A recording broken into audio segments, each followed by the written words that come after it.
वक्त अगर आप आगे रहेंगे तो इंशाअल्लाह आसिफ साहब जो वक्त की बर्बादी हो रही है उसको रोकने का काम आप करेंगे। बहरहाल मेरा जो मौजू है एक अलग इश्यू पे है। सबसे पहले मैं आपको बताऊंगा कि डॉक्यूमेंट्री कैसी बनाई जाएगी। काफी सारे इशू हो रहे कि दस्तावेज नहीं है, तो दस्तावेज कहाँ से मिलेंगे, कैसे मिलेंगे, क्या करना चाहिए। महाराष्ट्र के अंदर सबसे पहली बात है, एक इनाम कमीशन जब बना हुआ था रेस्ट ऑफ द मराठवाड़ा में मुंतकी बना था और बाकी के इलाके में इनाम कमीशन बना था। ब्रिटिशों ने 1950 के बाद बनाया था।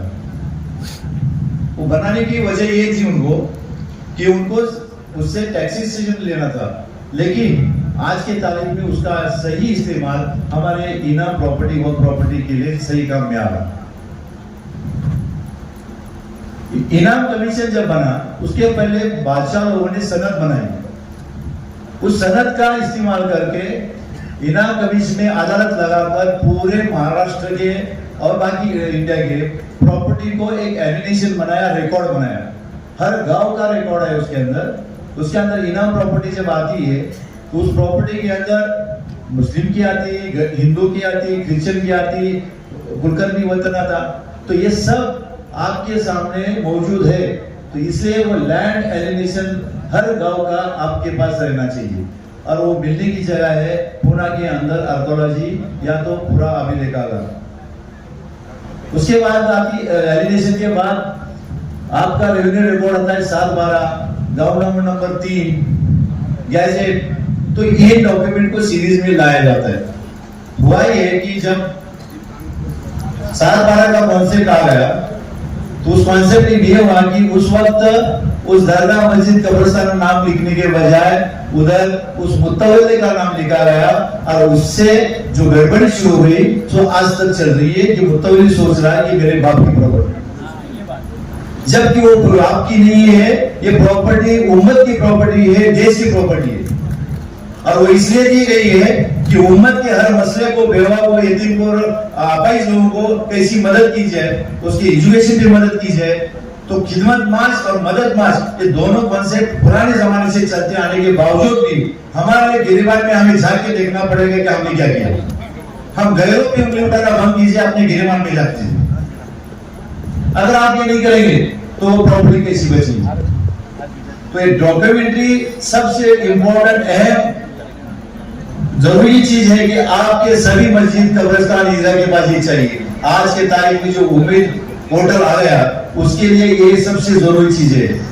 29 मई 2025 को वक्फ बोर्ड ने एक नोटिस जारी किया। किसको पता है, कितने लोगों को पता है, आपको बोल दीजिए कितने लोगों को पता है। देखिए 4 लोग पता है। मतलब हम कितने पीछे है। 29 मई 2025 में आया हुआ नोटिफिकेशन आज तक हमें पता नहीं। तो उसमें क्लियर कट लिखा हुआ है कि जितने अपनी प्रॉपर्टी वर्क प्रॉपर्टी जो है वो पोर्टल पे डालने के लिए कलेक्टर, तहसीलदार और एसडीएम इन्होंने रजिस्ट्रेशन या तो गैजेट देके उसको 7/12 पे चढ़ाया। और 2016 का जीआर जो देवेंद्र फडणवीस ने निकाला था, 2022 में निकाला, 2018 में निकाला, किसी ने उस पर तवज्जो नहीं दी। किसके लिए निकाला उन्होंने? आज तक उस चीजों पे किसी ने गौर नहीं किया। तो हमें ये काम करना है। बयान तो हम बहुत सुन चुके, थक गए बयान सुन के, अभी अमल करना शुरू। तो ये जब तक हम नहीं करेंगे, जब तक हमारी प्रॉपर्टी हम नहीं बचा पाएंगे। रही बात, अभी सबसे अहम बात बुरा लगेगा लोगों को, लगने तो कोई दिक्कत नहीं है। हक की बात, सच्ची बात करने में किसी को डरने की जरूरत नहीं। सबसे अहम बात है कि हमारा वर्क बोर्ड आज क्या कर रहा है। कितने लोग वर्क बोर्ड से खुश है? मुझे लगता है कोई महफिल में एक भी नहीं रहेगा। है कोई खुश? किसने बनाया वर्क बोर्ड? सच्चर कमेटी ने जब उसको रिकमेंड किया 2002 में वर्क बोर्ड बना। 1 जनवरी 1996 में वर्क एक्ट अमल में आया। इसके बावजूद 2025 तक उस एक्ट को अभी तक सही ढंग से अमल नहीं किया। और हमारा जो बोर्ड बना 2002 से, वो अपने आप को बाप समझता है हमारा। आज के तारीख में कोई भी वक्फ बोर्ड की स्टाफ हो, सीईओ हो, ना परमानेंट सीईओ दिया गया, ना वक्फ बोर्ड के मेंबर है, चेयरमैन है। ये लोग क्या करते आज वहां बैठ के हमारे वक्फ फंड से पैसा इकट्ठा करके मौज मस्ती करते रहते और हर बात, हर मीटिंग, हर एजेंडा छुपा रखते हो, जबकि ये आपके सामने पेश करना चाहिए। आज हमने मीटिंग में तय किया, लेकिन आपने सवाल नहीं उठाया। आपको सवाल उठाकर करना पड़ेगा। जब तक आप सवाल नहीं करेंगे आपको जवाब नहीं मिलेगा।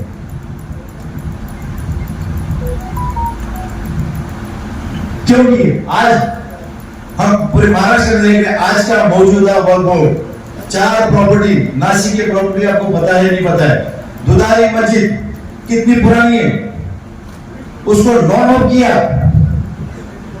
एक मस्जिद को नॉन ऑफ कर रहे हैं, ये वक्फ बोर्ड उसलिए बनाए, वक्फ को प्रोटेक्ट करने के लिए बनाए कि नॉन ऑफ करने के लिए। ये सवाल आपको करना पड़ेगा। अगर आप नहीं करेंगे तो हम कुछ नहीं कर सकते। अपने हक के लिए मांगो, हमें हक मांगने के लिए है। मुसलमान हाथ फैलाता नहीं, मुसलमान हाथ दान देता है। जब ज़कात सबका फितरा जब देता है तो हम हाथ क्यों फैलाए? अल्लाह ताला ने इतनी प्रॉपर्टी की है। महाराष्ट्र के अंदर ऑन रिकॉर्ड 96,000 प्रॉपर्टी है, लेकिन मेरे पास 1,25,000 वो प्रॉपर्टी के डॉक्यूमेंट्स है।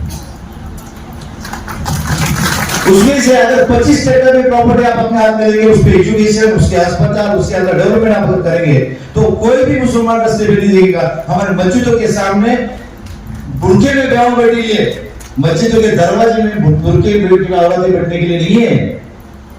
ये समझना चाहिए। हमारे मस्जिदों के दरवाजे में जो भी आएगा उसको मदद करने के लिए बैठे रहे। और आज हालत क्या है? हर मस्जिद के सामने लाइन लगी हुई, और हम क्या कर रहे हैं? खामोशी नहीं चल रहे। तो हमारा फर्ज बनता है, जो हमारे मुत्तवली है उनका फर्ज क्या है? मुत्तवली का मतलब क्या है आज तक समझे लोगों ने? ट्रस्टी का मतलब क्या है? तो लोगों ने उनके ऊपर भरोसा दिलाया, आप अच्छा काम करेंगे, उम्मत के लिए काम करेंगे। लेकिन आज के मुत्तवली जो बने हुए, उन मुत्तवली ने क्या किया?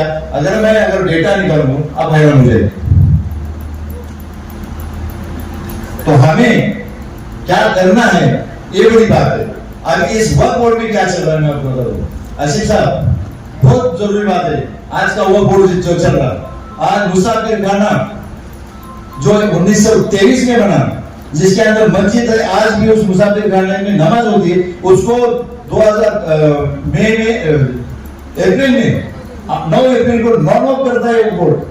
आप खामोश है सब। नासिक की मस्जिद, दुधारी मस्जिद, उसको नॉन ऑफ किया, सब खामोश। साबुत सिद्दीकी ट्रस्ट, उसको नॉन ऑफ किया, सब खामोश। नूर हॉस्पिटल बॉम्बे का, उसको नॉन ऑफ किया। जो वक्फ बना चुके हैं, जिसने आपको वक्फ कर दिया, इनको किसने हक दिया कि तुम नॉन ऑफ करने में कौन होते हो? तो ये सवाल आपको करना पड़ेगा। अगर आप सवाल नहीं करेंगे तो सवाल कौन करेगा?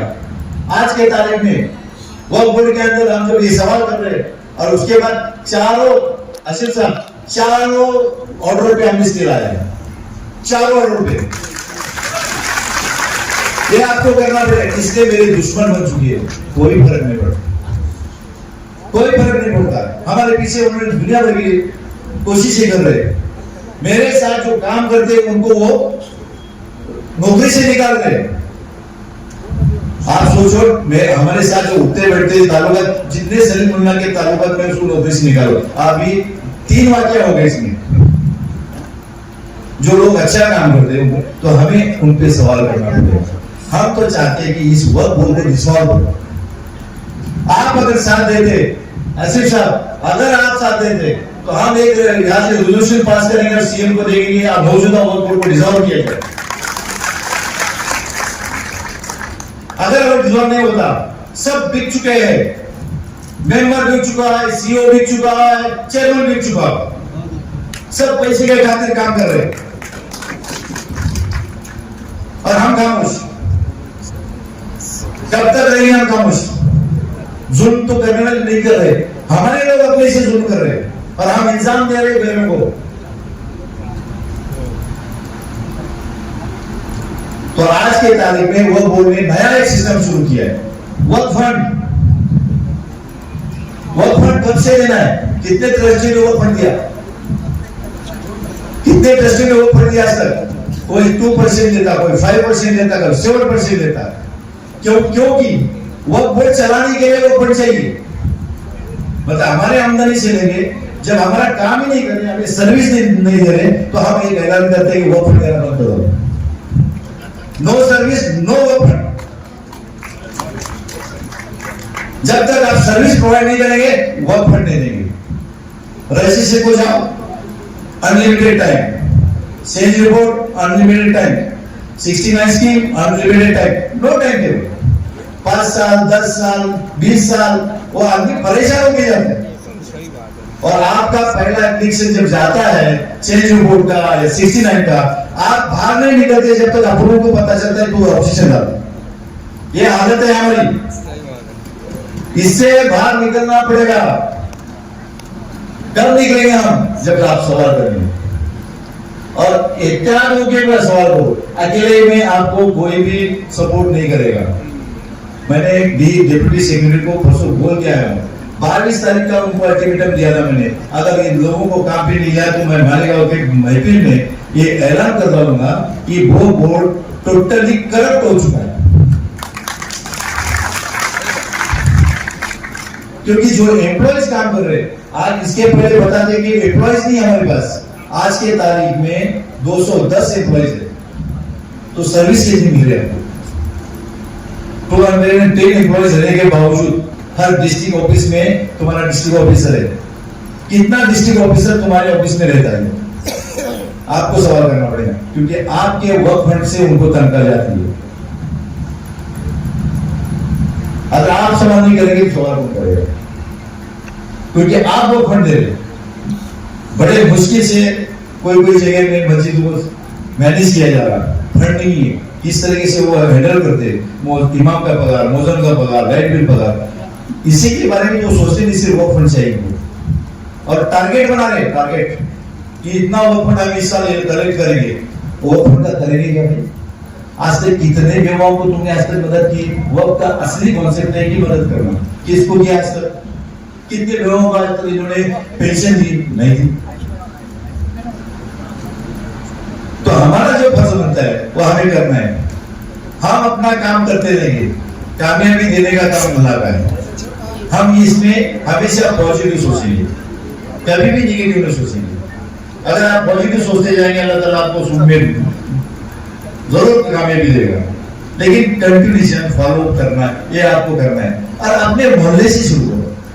बिल्कुल दिल्ली में क्या हो रहा है, बॉम्बे में क्या हो रहा है मत देखिए, अपने मोहल्ले में, अपने इलाके में जो लोग हैं उनके पास ये डॉक्यूमेंट्स है, उनको मदद कीजिए या उनको समझाइए कि आने वाला वक्त जिस तरीके से माहौल बन रहा है, आप देख रहे, सुन रहे, तो उसको अगर सीधा करना है तो पहले अपने डॉक्यूमेंट्स को सीधा कर लेना। अगर हम ये नहीं करते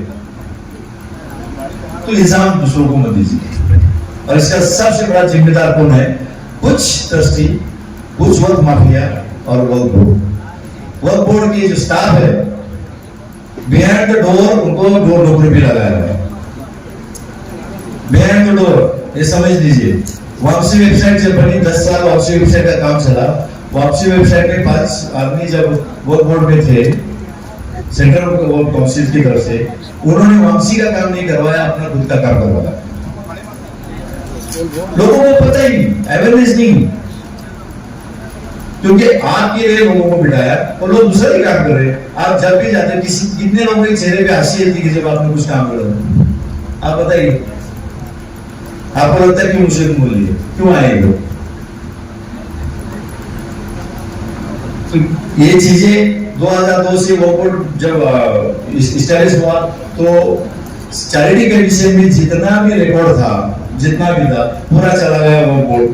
और वो बोर्ड जाने के बाद उधर था चैरिटी कमीशन में जितने भी वो रजिस्टर है उसको डीम रजिस्टर करना चाहिए सेक्शन 43 में, 100 वोटर करना चाहिए। इन्होंने क्या प्रोसीजर अपनाई? एप्लीकेशन करो, 28 रुपए भरो, फिर टाइम लगेंगे। तो वो बोर्ड बना था इसलिए जो ऑलरेडी एक प्रॉपर्टी रजिस्टर है तो उसको दोबारा एप्लीकेशन की जरूरत नहीं, लेकिन सिर्फ पैसा कमाने का लोगों को परेशान करना। तो ये चैरिटी कमीशन का रिकॉर्ड हमारे पास चाहिए, शेड्यूल हमारे पास चाहिए, वो नहीं है क्योंकि उन्होंने दिया नहीं, तो हमें वो कोशिश करके निकालना चाहिए। तो वर्क बोर्ड को जब तक आप जितना भी चल रहा, देखिए क्या करना है, सेंटर क्या कर रहा, स्टेट क्या कर रहा, गवर्नमेंट क्या कर रही, वो इम्पोर्टेंट नहीं है, हमारा वर्क बोर्ड क्या कर रहा है ये इम्पोर्टेंट है, आपका सुपरिटेंडेंट है। हाँ, सबसे पहली बात ये है कि वर्क बोर्ड की मिल्कियत एक इंच भी नहीं है, ये समझ लीजिए। वर्क बोर्ड की कोई भी मिल्कियत नहीं, वर्क बोर्ड हमारा सुपरिटेंडेंट है, उसको कोई राइट्स नहीं वो अपनी प्रॉपर्टी उनके नाम पे करने की, वो प्रॉपर्टी उसी की है जिसकी दरगाह मस्जिद कब्रिस्तान की है, ईदगाह की है। तो जो फैलाया वर्क बोर्ड की प्रॉपर्टी, कोई वर्क बोर्ड की प्रॉपर्टी नहीं है, उसी तंजीम की प्रॉपर्टी, उसकी इदारे की प्रॉपर्टी है। तो ये हमें ख्याल में रखना चाहिए कि वो ये एक्चुअली है क्या। अभी सेक्शन 40 निकाल दिया, वकील साहब ने, मुझे खुशी है वो सेक्शन 40 निकाल दिया, क्योंकि उसकी असलियत ये है कि जब तक रेवेन्यू रिकॉर्ड कलेक्टर, तहसील या एसडीएम रेवेन्यू रिकॉर्ड पे, सिटी सर्वे पे, 7/12 पे वो मेंशन नहीं करता कि वो प्रॉपर्टी इस कब्रिस्तान की है, मस्जिद की है, जब तक वो बोर्ड भी डिक्लेयर नहीं करता। लेकिन हंगामा क्या किया, वो बोर्ड जिस पे उंगली रखेगा वो बोर्ड की प्रॉपर्टी बनती, और वो बोर्ड की प्रॉपर्टी नहीं तो बनी कैसे? और जब तक वो रिपोर्ट नहीं मिलता, वो बोर्ड भी नहीं कुछ करता, तो वो बोर्ड जब करने जाता तो 4 साल लगा था। तो उससे बेहतर है, कलेक्टर ने ऑलरेडी तुम्हारे रेवेन्यू रिकॉर्ड पे मेंशन किया है तो इमीडिएटली वो डिक्लेयर होता है।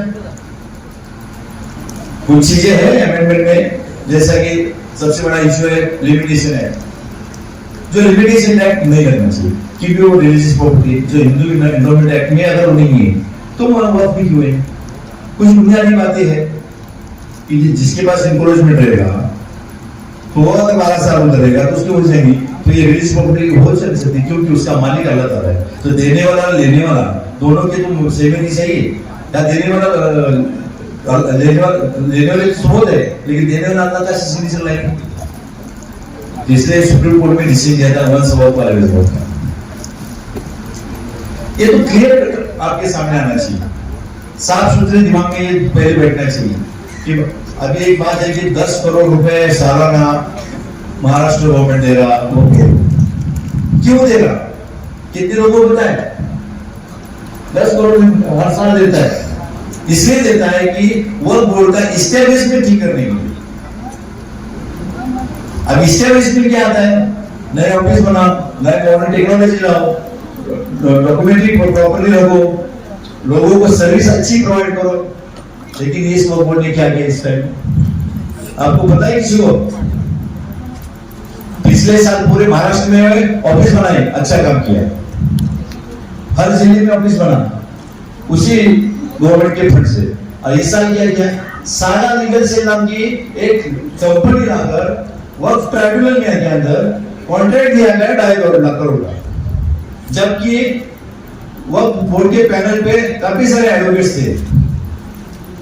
आज वर्क ट्राइब्यूनल में जितने केसेस चलते उस पार्टी को पता ही नहीं है हमारा वर्क बोर्ड से वकील बोले, तो ये जानना हमारा काम है, क्योंकि हम केस की तरफ हार जाते हैं, क्योंकि वर्क बोर्ड की तरफ से जो एडवोकेट रहता है वो हाजिर ही नहीं होता।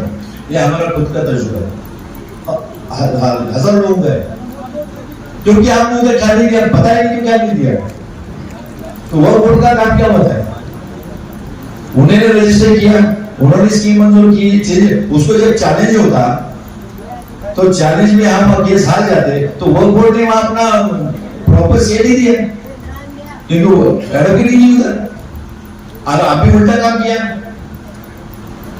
नहीं तुम्हारे पास पैसा नहीं है और तुम बोलते कि इसलिए हमने उस आगा को दिया, उसको 2.5 करोड़ दिए सालाना। मेरे पास एडवांस में 37 लाख का पेमेंट दिया हूं, किसका पैसा है? उम्मत का पैसा है। आपको सवाल करना पड़ेगा उस पर, हम तो करे ही नहीं करेंगे, लेकिन आप सबको भी सवाल करना पड़ेगा। जब तक हम ये सवाल हमको नहीं करेंगे जवाब नहीं आएगा। अंधेरे में मीटिंग रखते, अंधेरे में ये मीटिंग अंधेरे में रखने के लिए बनेगा, ये महफिल इतना मजमा बोर्ड में जाता और तुम्हारा काम तुम्हें पता नहीं कब होगा। पार्लियामेंट टीवी भी दिखती, असेंबली टीवी भी दिखती, कॉर्पोरेशन टीवी भी दिखता, लेकिन हमारा वो बोर्ड का अंधेरे में रहता है, कोने में। फिर कोने में क्यों है? एक रेजोल्यूशन आपके सामने नहीं आता है, कौन सा रेजोल्यूशन क्या है, तो हमें वो मांगना पड़ेगा। अगर नहीं दे तो हमें इतिहास करने का रास्ते पे उतरना पड़ेगा और इनको बताना पड़ेगा कि आप हम हमारे लिए, हम आपके लिए नहीं है।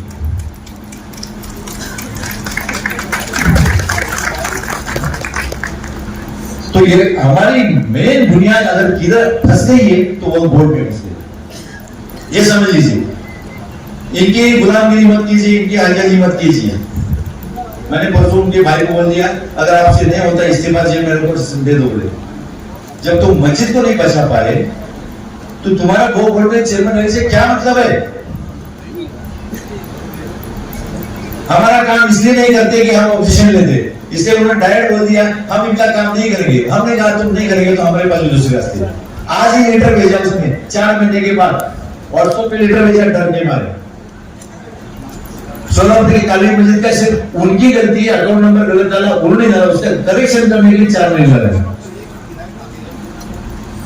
अगर हम फाइट नहीं करेंगे तो वो भी नहीं मिलेगा। इसलिए आज सालों साल लोग जाते ना आते, सालों आज डिस्ट्रिक्ट ऑफिसर के सामने अपने बैठना है, वो बोर्ड जाना ही नहीं, उसको पकड़ना है।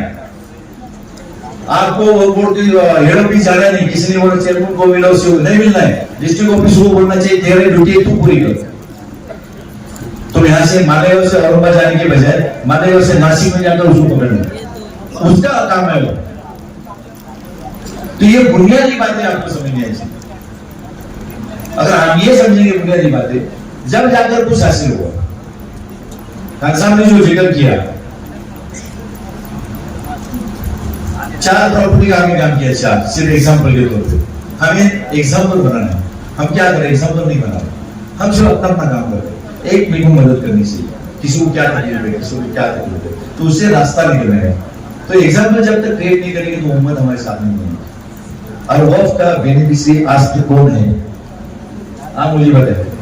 वक्फ बोर्ड बना, सच्चा कमेटी ने बताया, हमारे हालत खराब होते हुए इसलिए हमने बनाया, लेकिन 25 साल में आज वक्फ का बेनिफिशियरी कौन है? हमारे पास कोई डेटा है? कोई मोहल्ले का डेटा है? कोई बच्चों को हमने स्कूल की फी पे की है वो किस तरफ से? कोई बेवा को कुछ दिया? कोई बीमारी को मदद की? तो वक्फ का मतलब क्या है? तो वक्फ का मकसद ही हम नहीं ले पाए, उसका डेटा ही हमारे पास नहीं, आपस में लगे हुए। और क्या करेंगे? इंडिया में सबसे ज्यादा प्रॉपर्टी रेलवे के बाद वक्फ बोर्ड की प्रॉपर्टी, वक्फ बोर्ड की प्रॉपर्टी, बस बड़े बड़े शामी सोबत की बातें कर रहे हैं। लेकिन हकीकत में ग्राउंड की रियलिटी बहुत अलग है, बहुत ही अलग है। तो हमें मस्जिदों से अपने अपने इलाके में हम ये होना चाहिए कि अपने मोहल्ले में कौन जरूरतमंद है, इसका डेटा चाहिए, यह हमें रखना पड़ेगा। और नहीं है, क्योंकि वो बोर्ड का काम है, वो बोर्ड ट्रस्टीज नहीं बना पा रहा, चेंज बोर्ड नहीं मंजूर कर रहा, इसमें जब उलझे हुए, स्कीम में नहीं कर पा रहा, उलझे हुए। और प्रॉपर्टी की जो आमदनी है आगे करेगा। कितने लोगों के पास आज वो लीज रूल के हिसाब से किराया आता है? कितने लोगों के पास आता है? 10 बाय 10 का दुकान अगर मालेगांव में एक मस्जिद के बाजू में है, कितना किराया है? आप बताइए क्यों? मस्जिद की मिल्कियत, मस्जिद को डोनेशन 10 लाख दूंगा, लेकिन किराया 9 रुपए। ये सोच से बाहर निकलो। जब सोच बदलोगे तो ही कामयाब होगे। सोच नहीं बदल रही है। ऐसे कितने मिल्कियत है? फिर इसके बाद इंक्रोचमेंट के लिए वो बोर्ड क्या कर रहा है? कुछ नहीं कर रहा। सेक्शन 52 ये कितना इस्तेमाल किया? मोदी साहब रह गए, कितने केसेस है? सेक्शन 52 केसेस हो जाते हैं। 54 की केसेस कितने कर जाते हैं? कोई 500 रुपए दो ऊपर से, एक एक्यूज के लिए 500 रुपए, पैसे कैसे नहीं? सिर्फ पैसा दो, देने वाले कुछ नहीं। फिर पैसा मांगते हैं ना, सर्विस दोगे तो पैसा नहीं। ये एजेंडा पास करो। ताकि उनके अक्ल ठिकाने आ जाएंगे। आज ये होना चाहिए कि जब सर्विस नहीं है तो पैसा नहीं है, फंड भी नहीं है, और आपको नहीं रोक सकते कोई। कानून आपका हक है, अगर आप कोई चीज को पेड कर रहे हैं तो उसका रिटर्न तुम्हें मिलना चाहिए। अगर वो रिटर्न नहीं मिलता तो उनके ऊपर एक्शन होना चाहिए।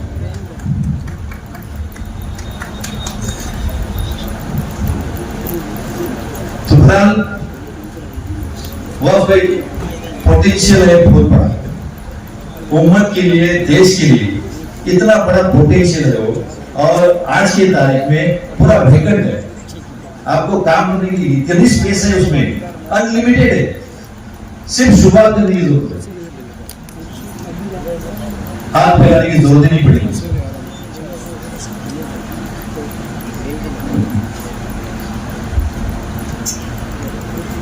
36 के अंदर बहुत बढ़िया आसिफ साहब ने हैंडबिल बनाया है, इतना बढ़िया बनाया है कि इसका अगर आप इस्तेमाल करेंगे तो आपको कोई दिक्कत नहीं, कोई दिक्कत नहीं, प्रॉपरली बना है।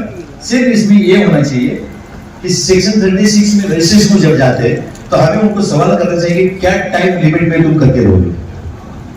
ये आपका सबका सवाल होना चाहिए, क्या टाइम लिमिट में तुम करेंगे। ये उनको कंडीशन डालना पड़ेगा हमारा। दूसरी बात है ऑडिट, ऑडिट का मामला जो अभी क्लियर करता हूं मैं आपको। 2002 के बाद वो बोर्ड भी चला गया, उसके पहले चैरिटी कमीशन था, तो चैरिटी कमीशन 2004 से आज तक का ऑडिट देने का ट्रस्टी चले गए, अल्लाह को प्यारे हुए, ऑडिट कौन देगा। तो मौजूदा जो नए ट्रस्टी बनते उन्होंने कहा से लाना, उसमें भी 2024 तक 7% से ऑडिट देने, 2024 तक 7% और 2025 से 5%, और रेस्ट ऑफ महाराष्ट्र पहले 2% था, ओनली मराठवाड़ा 5% था। तो ये मनमानी जो चल रही, आपसे पैसा छीनने का जो लोग काम कर रहे हैं उसको रोकना पड़ेगा। एक कानून एक जैसा होना चाहिए, और जो मिल्कियत वक्फ फंड आप जब देंगे, इनकरेज हो चुकी है, लोग उसे हटाने रहे, गवर्नमेंट बोर्ड उसको एक्शन नहीं ले रहा, और हमें बोलता वक्फ फंड दो। जो बैठे हैं उधर गैर कानूनी तौर पे, उनके ऊपर तुम वहां से किराया बढ़ाने की कोशिश नहीं कर रहे। तो हमें ये काम करना पड़ेगा कि आप वक्फ फंड हम देने जब रेडी कब हो जाएगी कि हमारी आमदनी बढ़ेगी। तरफ चंदे के पैसे पे भी वक्फ फंड सुना है कभी? कोई भी इदारे में नहीं है, चंदे के पैसे पे वक्फ फंड।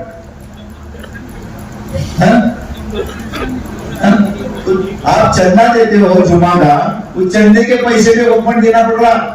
अफसोस है, शर्म की बात है, और हम खामोश दे रहे।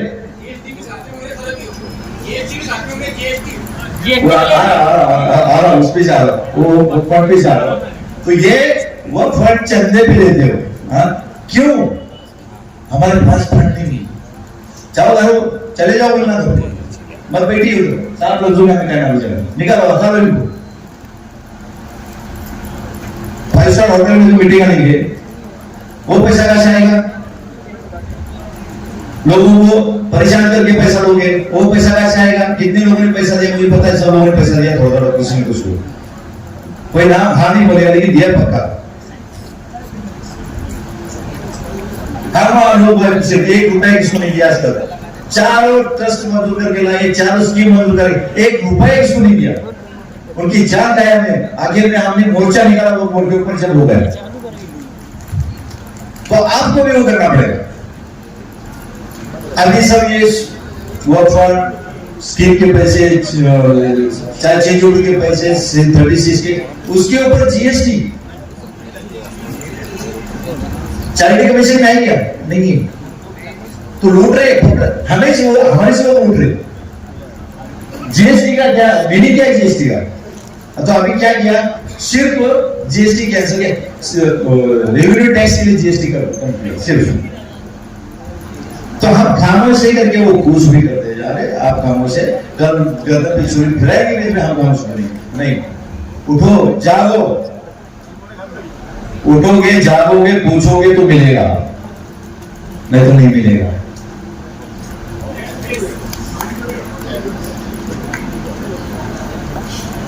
स्कीम के लिए सबसे पहले स्कीम की जो हेयरिंग होती है, हेयरिंग जो मामला चला हेयरिंग का, सो कौसी जुडिशरी बॉडी सुप्रीम कोर्ट के